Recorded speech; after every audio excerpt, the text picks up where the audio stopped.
Hello there, thank you for staying with us and welcome to Faceoff. I am Neota Igbe. May 15, 2013, the President declared a state of emergency in the northeastern part of the country to cover 3 states in particular, Borno, Adamawa and Yobe states. November 2013, the President requested for an extension of the state of emergency, asking that it will give more time to the security apparatus to operate and curb insurgency and hopefully end it once and for all. Now, May 2014, a letter from the President is in the National Assembly in both chambers, and currently the debate was supposed to have held in the Senate over the request for an extension of the state of emergency, but it was stood down. The House of Representatives, however, I'm not too clear whether they had their debate as well, but all is in a bid to see whether the President will get his request granted. Why? Again, the President has asked that even though the gains there have been some gains in terms of fighting or curbing insurgency, there is need for more time to be given to the military and the security apparatus to operate freely and end it once and for all. Would the National Assembly yield? Should they yield? Is it necessary that the state of emergency be extended? What are the gains so far? What are the negatives of the state of emergency? These are some of the things I'm hoping will get sorted out today. And incidentally, I have 2 gentlemen in the studio who are legal practitioners who understand what it means to have a state of emergency, legally speaking, and the essence of the freedom or the right of the citizens of Nigeria, legally speaking as well. So they'll be talking about this. Well, to my right, I might have Mr. Anthony Ebere. Thank you for coming on the show. Thank you. Good evening, viewers. And Mr. Julius Namani. Thank you for coming on the show. Thank you very much. Both of you are legal practitioners and you do understand what a state of emergency means and the right of the citizen. So you have 10 seconds each to state your stand, and I begin with you. Well, good evening, viewers. My stand on the point is that 4,000 lives officially lost this far in spite of the state of emergency. And we are asking whether or not it should not be extended, whether or not it should be extended. I believe that the statistics point to yes answer. It should be extended. It ought to be extended. All right, thank you. Mr. Namani. In my view, I believe that the state of emergency so far has not yielded dividend as to continue extending same. So there is need that the issue of extending the state of emergency in those 3 states should be discarded. All right, thank you very much. We'll take a break, and when we return, we'll continue this conversation. Should the state of emergency be extended in the northeastern part of the country? You can be a part of this conversation. Follow us via mail or Twitter, mail at faceoff@channelstv.com, or via Twitter, tweet at Faceoff Today or at Neota Igbe. Should the state of emergency in the northeastern part of the country be extended? Please don't go away. We'll be back.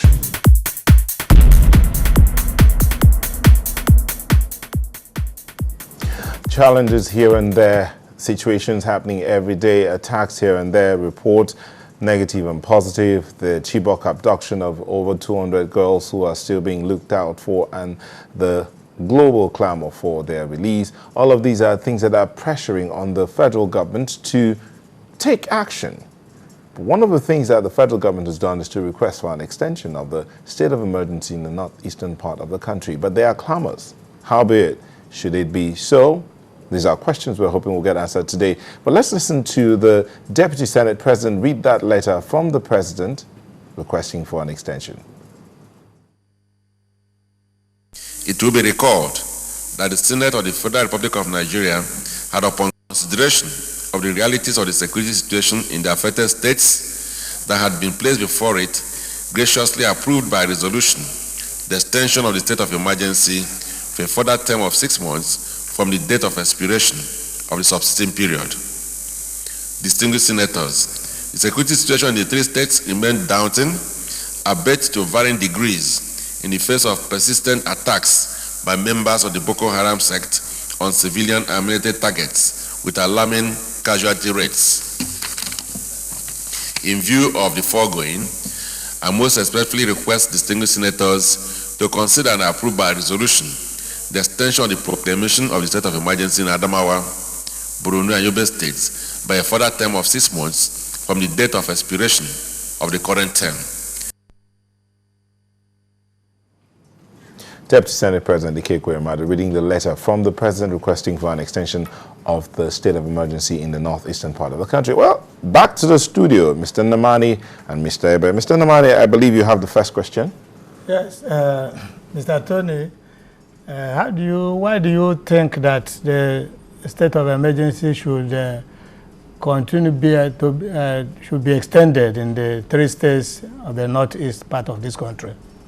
Well, the powers conferred on the president of our country by Section 305 of the Constitution of the Federal Republic of Nigeria 1999 as amended, particularly in subsection 1, entitle him to take action when certain conditions are prevalent in either the entire nation or certain parts of the nation.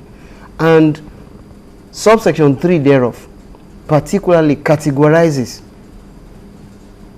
in a check-off manner what ought to be present before the president could declare a state of emergency.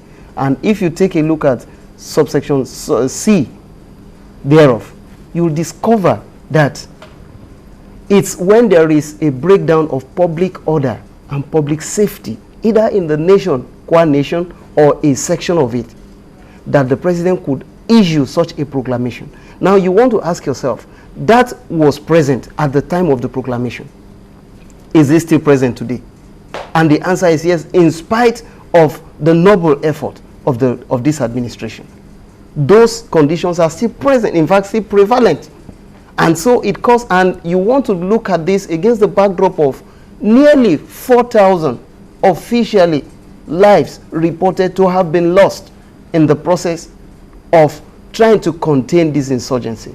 And if the government at this point decides, okay, we are done with state of emergency, let's return everything to where we were at the beginning, would this nation and the citizens not be justified in saying the government is not serious about the lives of Nigerians? So I think it is necessary that to contain the very purpose for which the state of emergency was declared, that this state of emergency ought to be extended. In fact, if I were to argue a little further, I should add that 2 other states, to my mind, ought to be even included.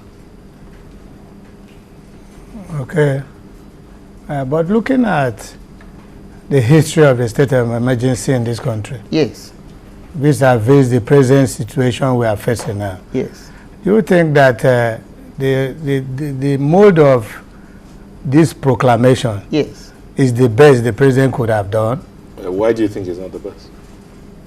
The fact is that from the history of the state of emergency in this country, which commenced as at 1962 in the then Western Region House of Assembly. Yes. You see, at that time, the problem was more political than security. The problem in the legislative house led to the declaration when S.L. Akintola did not agree with the then Adegbenro, who yes. was to be the sole administrator. Yes. That one led to the declaration of state of emergency. At that time, you know, a particular person took over the reign of government. This very moment, even when there was security challenges that kept on showing its ugly face in different parts of those northern states, the president could have done better than the declaration that was made. If that the political structures remained, which was different from what happened in Section 65 of the 1960 Constitution, that gave right to that of 1962, the declaration of state of emergency in the West. Well, Mr. Namani, you want to ask yourself, is there any Adegbenro today fighting for power with Akintola? Or it is an insurgent group against the Nigerian people? And you can see that the parameters are different. I believe that on that occasion, yes, maybe they were fighting for power. But today, we are talking about fighting for the lives of Nigerians. In the absence of these lives, there will be no reason to call us Nigeria. So if we are talking about politics of the then Western region, and we want to juxtapose it with the lives of innocent Nigerians, we are talking about how many girls, an indeterminate number of girls just ceased like that with a wave of the hand. And If we had left all the political structures as you are advocating, we would have had to go through the state's houses of assembly. What he's saying is that the political structures are still in place. The political structures unlike what applied in 1962. That's what he's saying. What applied in 1962, they had to terminate the political structures because it was a political fight. But as it is now, we are talking about what one could, I mean, just fall short of calling a warfare.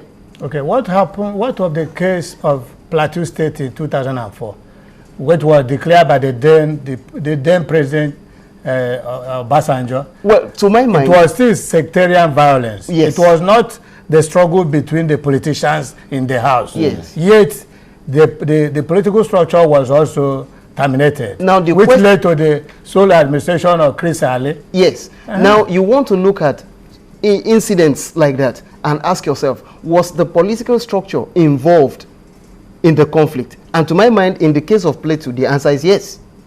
And if the political structure, in the sense that the then governor had a side which he took, clearly it was visible to everybody that the governor belonged to this side.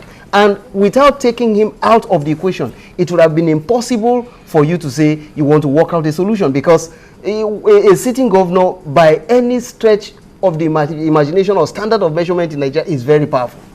And if you allow the governor, who was obviously taking sides in a conflict, to continue to preside over the settlement of that conflict, of course you were deceiving yourself. So it was necessary, and that's why as soon as it was possible to separate the politics from the slaughter of innocent Nigerians, the governor was allowed to come back. You know, Mr. Namani, what you're asking for is saying let this this structure that has seemed to have provided some level of security be taken out, and so that everybody goes about their business. Wouldn't that be putting the lives of the people at risk? No, if the structure, I mean, the reason is that the situation, that was why I took my friend to all those levels of previous declaration made, proclamation made. Now, for all those months and its extension, which has run more than 1 year, and we are now asking for another extension to 1.5 years. Think of the level of lives and property that have been wasted. You see that even the security operatives that stay in the cities, they have not done anything. They have not even. They are not. Mr. Namani, my answer to that is that it could have been worse. The militants are almost ubiquitous. They're almost everywhere. In the villages, the military personnel, they don't even reach that side. You can equally imagine how many nights that most of the villagers have been pounded and killed in their hundreds. And yet the security men are present in those days. Then it is just like it is not even helping matters that nothing had happened positively to have prevented the step being taken by the military. Well, Mr. Namani, to be honest, the Nigerian military was introduced into a familiar turf to the insurgents.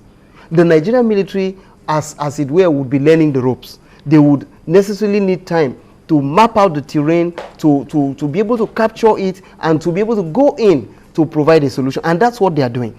And if you think that you can go into one's familiar turf and just pick him off the ground, then they won't be even strong enough to be called insurgents in the first place. So as it is, they are gaining grounds.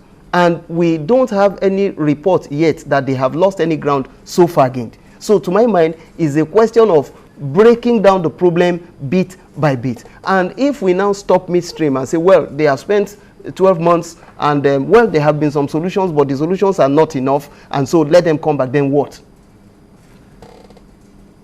But if you look at what, if you think that there's any success recorded, yes, why are we inviting the international community? It is because the military, the president, they had not yielded any result. No. And mind you, the situation on the ground, the particular situation we are facing in this country, especially in those northern states, is different from where you can say, let the military stay. This is the first time in the history of this country that a group of terrorists have decided to die while trying to kill others, not to even have their own life spared. So when you are waiting, remember what happened at the military, the headquarters of the Joint Task Force, what happened at the police headquarters. When all those people are there, Somebody can move a very fast-moving vehicle and decide to die with all the people that are staying there. That is the first time such things are happening.